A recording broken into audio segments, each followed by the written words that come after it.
Alright, what's up, everybody? We're back with another edition of Everyday Hoops. Hope you guys are having a good one. Today, we got another episode of the Look In series. This is episode 16 of season 2. A series where, at the end of each team's season, I look at it, recap their season, talk about the future, the state of their team, and all the stuff like that. Today, we got the New Orleans Pelicans. We're going to talk about them in today's video. Thank you guys for the views on the videos and the shorts recently. I really appreciate it. If you enjoyed the content around here, consider subscribing, like, turn notifications, do all stuff like that. I'd really appreciate it. Really upset a lot. Join the membership. If you want to learn more about the membership, there's a video on my channel explaining all of it. You can go back and watch that. Link to my Twitter, TikTok, stuff like that in the description down below. And yeah, don't waste any more of your time. Let's get right to it. So the New Orleans Pelicans this season, they finished the regular season 49-33 in the play-in. They lost their first play-in game to the Lakers. Eventually won their second play-in game against the Kings. Made the 8th seed.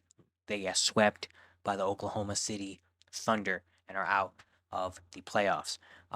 Tough end to the season where the Pelicans coming in already kind of started with injuries. Trey Murphy was injured to start the season. We know the last couple years they've been a really good team, a team that everyone's been like, watch out for the Pelicans, watch out for the Pelicans, but they just never put together a healthy year. And this year was probably their most healthy year they had. Zion played 70 of 82 games. Brandon Ingram did miss a lot of time at the end of the season. He played 64, 66 for CJ. Valanciunas played all 82, 76 for Herb Jones. Like, yeah, like they were healthy pretty much for a lot of the season. At least their main core guys were healthy for most of the season.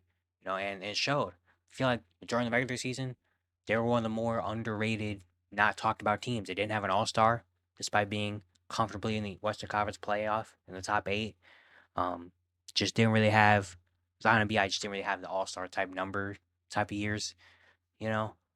But I mean, they were really good. They were a top 10 offensive defense at one point during the year. Their defense was really locking in. When they started the year, they were one of the more confusing teams because it was like their record was good, but their stats didn't look good.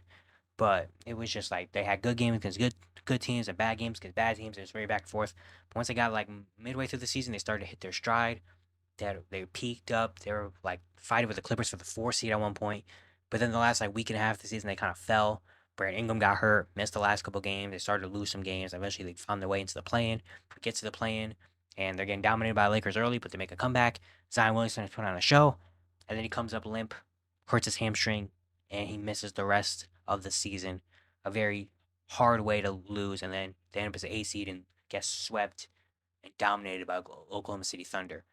A very tough way to end the season. You know what I mean? Uh, but I mean, I like this Pelicans team. Obviously, I mean, you got Zion and Bi's are two top dogs. Zion playing in 70 games this year, he averaged 23, 5 and 5 with a steal on 57% shooting, especially at the end of the season. The last 2 months, he really started to establish himself, show himself. Brandon Ingram is still very solid. CJ averaged 20. Trey Murphy averaged 14, 12 for Jones Valanciunas. Herb Jones was amazing. 11 points. Probably going to be an all defensive team and shot 41% from three. Got contributions from Jordan Hawkins, the rookie, Najee Marshall, Jose Alvarado, Larry Nance Jr. Dyson Daniels had a really solid season, even though he missed a lot of time due to injury as well. So the Pelicans, they have some good things. I really like Willie Green as a coach as well. I really, really like Willie Green as a coach. But it's just the unfortunate missing of Zion. The last couple games of the season really hurt this team because with Zion, they might win that game against the Lakers, and even if they don't win that game, if they get to the series against OKC, it makes the series a whole lot more interesting with Zion. But you could just tell their offense just wasn't really there. They didn't have enough firepower for this OKC team. And now we go into this offseason. They're still young. They still have a good team. But maybe, some decisions and some things are going to have to be made. And one, I think, big thing that I personally think the Pelicans should look at is making a move. Not just making like a signing or anything, making a move with one of their top guys.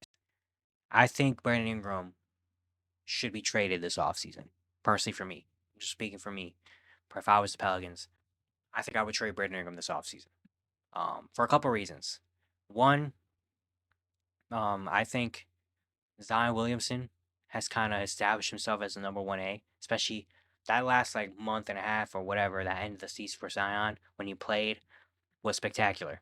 He was healthy this year, putting the ball in his hands a lot more, has shown that it produces results. And Brandon Ingram is an amazing player. I'm not saying any of this to like disarm Brandon Ingram because I think Brandon Ingram is one of the more underrated players in the league, if we're being honest. Like he's amazing. 25-5 this season on pretty solid efficiency. But I think Zion has to prove himself as a 1A, and I just don't know how much I really, really actually love the Zion and BI duo. I just don't know because BI also is a guy that likes to have the ball in his hands a lot and can be a point guard ish, can make good passes, could get in the mid range and stuff. And Zion kind of similar, where it's like mid range, make passes, gets to the paint. BI can shoot the three, but BI's not someone that's just gonna stand on the line and shoot 8, 9 threes. Like he wants to get to that mid range, get to the post fadeaways, get to the free throw line, do things like that. You know what I mean? So I think that's one. Two, he's going to be a free agent. This is going to be this upcoming season is the last year of his contract, and you're gonna have to pay him. And I just don't know with Zion's money kicking in, with some other guys going to be up for some money pretty soon as well. Do you really want to tie in that much money to Brandon Ingram with Zion, especially if you're not really fully committed on these two being a duo? I don't know. But the third reason, and one of the more important reasons why, is because of Trey Murphy the third. Trey Murphy the third only played in 57 games because he missed most of the first 2 months of the season due to off-season surgery. He averaged 15, 5, 38% from three. It's a sniper, but we know there's a lot more to Trey Murphy. The last couple of years, if you watch the Pelicans, you watch Trey Murphy, there's something, there's more, there's some things in there. He can score. He can defend very well. He can get to the rim. He can be a microwave type player. And he hasn't really gotten a full opportunity to really spread his wings. Like he's had some amazing moments. He's been a key part to this Pelicans team, but he hasn't had a moment where he's been like fully unleashed. And I think for New Orleans, I think it's time to unleash Trey Murphy. And he's also going to be up for extension this offseason. So, do we really want to pay Trey Murphy this much money?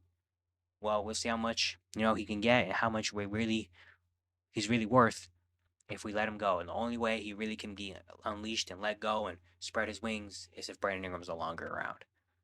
So I'm not saying trade Brandon Ingram because he sucks, even though he did have a bad playoff series against OKC. Lou Dort put him in the torture chamber. I'm not saying Brandon Ingram sucks by any means. I'm not saying any of that, obviously. I'm just saying I think for the Pelicans side, I just think it makes sense to let Brandon Ingram go and, maybe do some other things. Now where do you trade Brandon Ingram? I'm not really sure. I was looking around before making this video, and even thinking the last couple of days about like what would be nice. I think the best thing probably is Atlanta. Back at the trade deadline, there was talks that a surprise team, the Pelicans, were interested in DeJounte Murray. And the Hawks have been bad. There's a rumor that the Hawks are going to come out this offseason and make some moves. One of trading DeJounte is going to go. And so thinking, why not Brandon for DeJounte? For New Orleans, you get a point guard, DeJounte Murray, that's an all-star type player. You get back, so you're not like giving Brandon up for nothing. You get an all-star like player back, a point guard that him and Zion can kind of work together. When Zion's not playing, DeJounte comes in, he has no problem. We saw this season, but kind of doing it on his own. That's how he kind of did it in San Antonio when he made his one All-Star appearance. Um, you also have him and CJ as a guard backcourt, but DeJounte can be more the point guard, and he can play defense now. The last couple years in Atlanta, he has not played defense, but maybe he's with a team with New Orleans that is a really good defensive team. Maybe you can unlock that all defensive team type player back in him. So I like that move.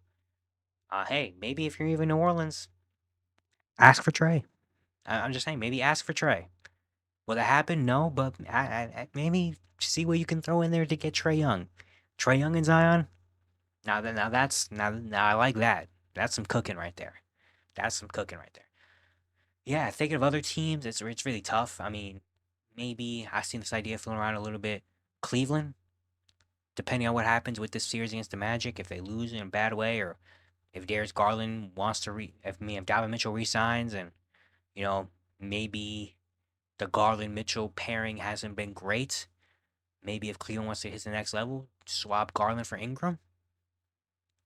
Again, that's something similar to the Giants for New Orleans. You get a point guard in Darius Garland that is young, showing some all-star like potential. You put him with Zion, he can run the offense, and then Cleveland gets a bigger ball handler scorer that in the half court in Brandon Ingram.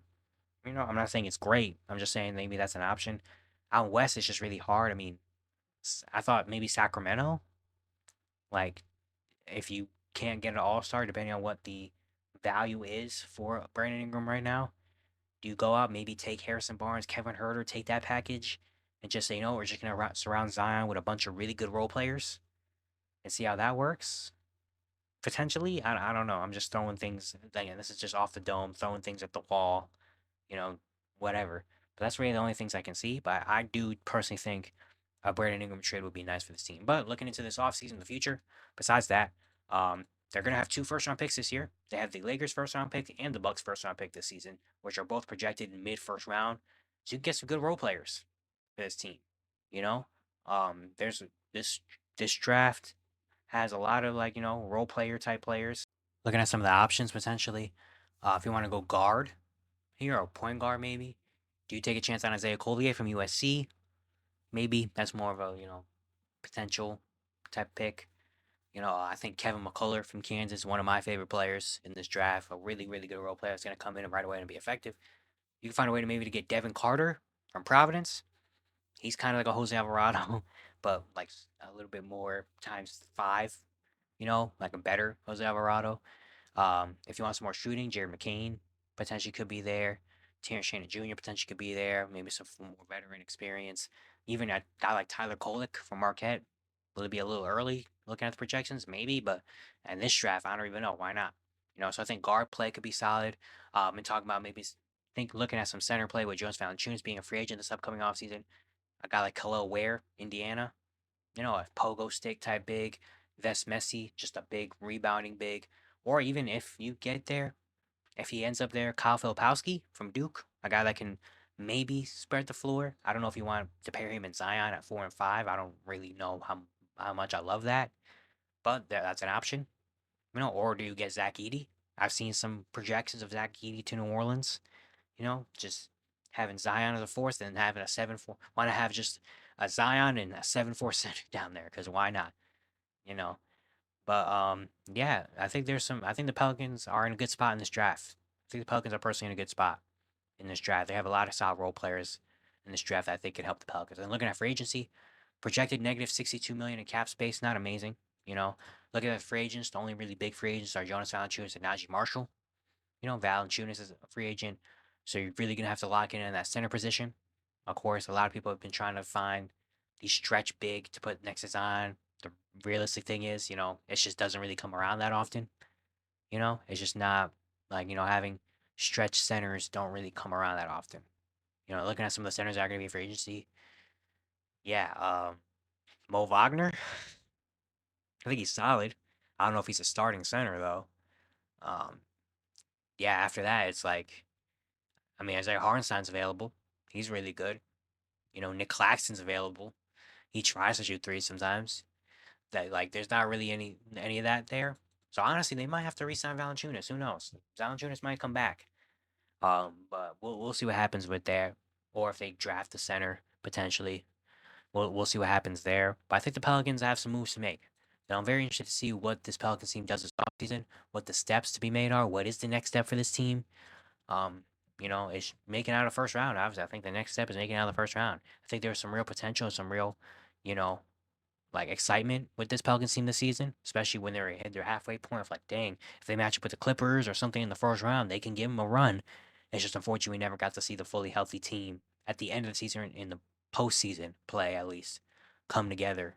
Unfortunately with the Zion injury, but I think there's still some really good things about this Pelicans team that I like for the future, and I'm gonna be very interested to see what type of moves they make, especially with Brandon Ingram. What type of moves they make coming up this offseason. But yeah, it's gonna be it for today. Hope you guys enjoyed. Once again, if you enjoyed the content around here, consider subscribing, like, turn notifications, do all stuff like that. I'd really appreciate it. Really upset a lot.